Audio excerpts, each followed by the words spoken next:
Hola a todos. El 31 de octubre de 1517, Martín Lutero se acercó a las puertas de la iglesia de Wittenberg y clavó sus 95 tesis.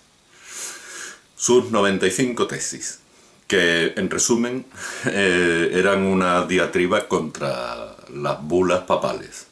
Y ustedes dirán, ¿y?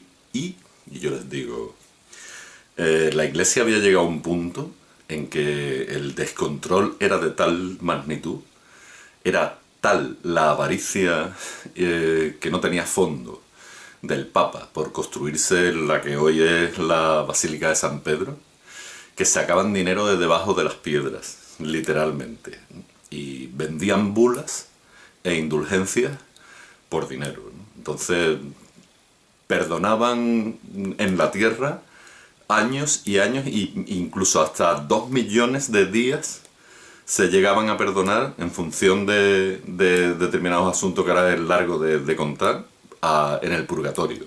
O sea, uno era un maldito cabrón, pero si compraba una indulgencia del Papa o una indulgencia plenaria, eso sería el colmo, pues no tenía problema, ¿no?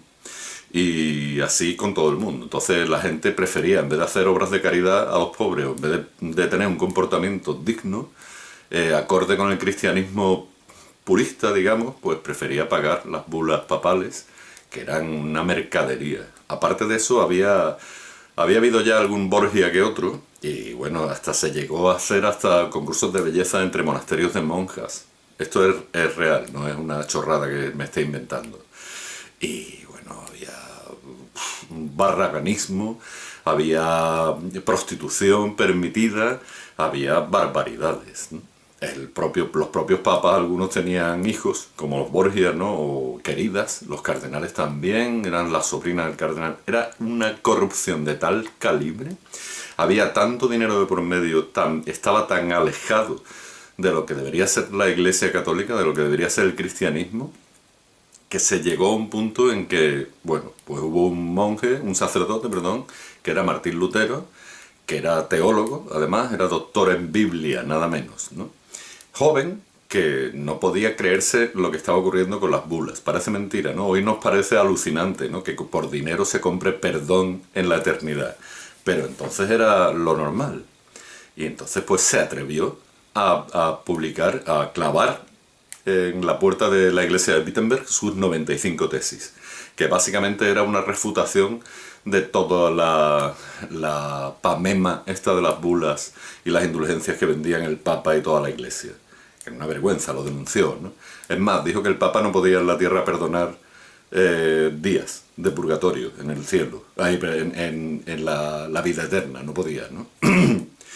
En fin, y de ahí pues surgió pues el cisma de la iglesia en Europa, y apareció el protestantismo, ya saben, el luteranismo y sus derivaciones, ¿no? Anabaptismo, no sé si calvinismo, etcétera. De esto ya no, prefiero no hablar porque no lo tengo claro.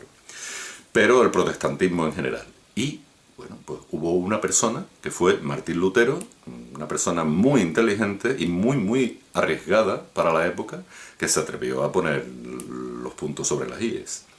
Lo excomulgaron, etcétera, etcétera, pero después volvieron a aceptarlo y al final pues se separó la iglesia, ¿no? Bueno, pues esto es lo que llevó después a Enrique VIII, seguidor de Lutero, a proclamarse en cabeza de la iglesia anglicana, por toda la cara. Pero esta es otra cuestión. Entonces, ¿a qué viene esto? Viene a que en Andalucía, perdón, lo siento, pero el nivel de corrupción es que rebasa todo lo imaginable. Se estudiará, como digo, en el futuro, el caso del socialismo andaluz, las 3 décadas socialistas en Andalucía, como la mayor estructura de corrupción y extracción de beneficio del ciudadano por parte de un partido político. Y toda su red increíblemente bien urdida, que es casi imposible de quitar. Casi imposible de quitar. Entonces me pregunto, el otro día en Twitter puso Cornelia Finna, que también está en el Demócrata Liberal, un tweet diciendo, poniendo una noticia de un periódico digital, que bueno, era más o menos un caleidoscopio de la cantidad de barbaridades que ocurren actualmente en Andalucía, ¿no? Bajo el amparo, por supuesto, de Susana Díaz y su mariachi.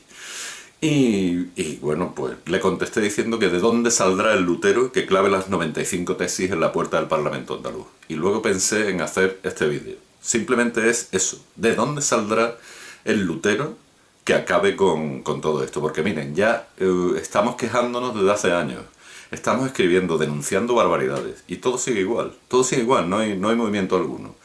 Que si somos la vergüenza de España, los andaluces, por haber seguido manteniendo al PSOE pese a la cantidad de casos bestiales de corrupción, y lo somos la vergüenza, la vergüenza. Yo me avergüenzo, sinceramente, ¿no? Entonces pienso que ya es hora de pasar a la acción, que no podemos estar más tiempo quejándonos y escribiendo, ¿no? Escribimos en el Demócrata Liberal, escribimos muchos artículos, denunciamos cosas, pero todo sigue igual. Entonces pienso que de algún rincón de Andalucía debería salir un Martín Lutero que clavara en la puerta del Parlamento las 95 tesis. Es decir, adiós, ¿no? Adiós a todo esto, ¿no? Acabar con esto, una separación clara. Que intervenga el Estado, que nos intervenga el Estado español, por Dios, que nos intervenga ya el Estado español. Lo que pasa es que, claro, uno mira al Estado español, mira al gobierno de España y se pregunta si tienen capacidad para intervenir una autonomía después de lo que ha ocurrido en Cataluña, que no han intervenido, que no la han intervenido aún, y lo que va a seguir ocurriendo. ¿Cómo van a intervenir la andaluza? Con la que se llevan bien. Porque Susana Díaz se lleva bien con la gente del PP. Es muy lista. Y esta gente, pues bueno, si tienen casos de corrupción que no saben dónde meterse, los del PP, ¿cómo van a intervenir la autonomía? ¿Con qué fuerza moral puede hacerse? Entonces me pregunto de dónde saldrá el Martín Lutero, que creo que tiene que salir de Andalucía, porque es que estamos fatal, que clave en la puerta del Parlamento sus 95 tesis. De manera que podamos abrir una brecha y que haya un antes y un después de ese papel clavado en la puerta del Parlamento. Hablo figuradamente, claro, pero hasta cierto punto. Y nada más, solamente quería hacer esta reflexión. ¿De dónde saldrá el Lutero que clave sus 95 tesis? Adiós.